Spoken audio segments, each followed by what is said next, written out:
In the past week and a half, 8 homes in West Baltimore have collapsed. One of them landed on an elderly man's car, killing him. And there are thousands of more vacant homes out there, some of them dangerously close to being next.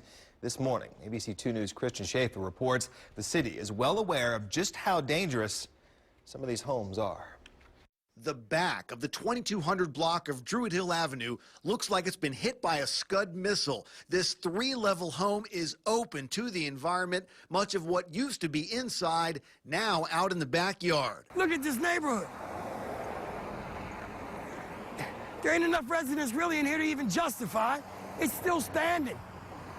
All of these houses should be condemned. Harry Hopkins of the group Maryland Communities United says after decades of neglect, nothing short of a massive public outcry will lead to any large-scale changes. One of the things in Baltimore that is so pathetic, just like with the Freddie Gray thing, there's things going on that have just been so wrong for so long that it's just accepted as commonplace. Last week, a home on North Payson Street collapsed onto Thomas Lemon's Cadillac, killing him. Then over the weekend, 7 more homes in West Baltimore came down in high winds. Hopkins wonders whether these homes on Gold Street might be next, or maybe it will be that block of Druid Hill Avenue where we saw some kids playing on the steps of a vacant home this afternoon. How long before that comes down to? The Baltimore City Housing Department estimates that there are 17,000 vacant properties in the city. More than 3,800 of them have been condemned.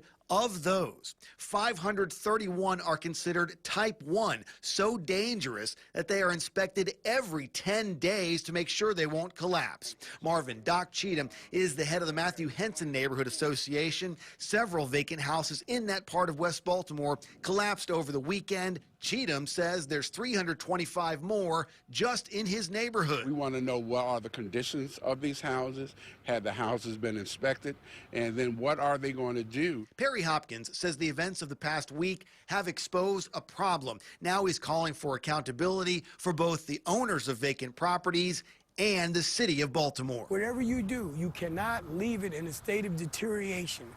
Because one, it's eroding the fiber of Baltimore, it's eroding the community, it's an eyesore, and it's a danger to the community and other dwellings surrounding it.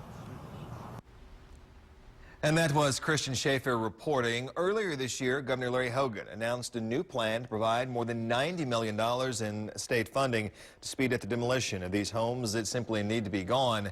We'll let you know how that continues as it progresses.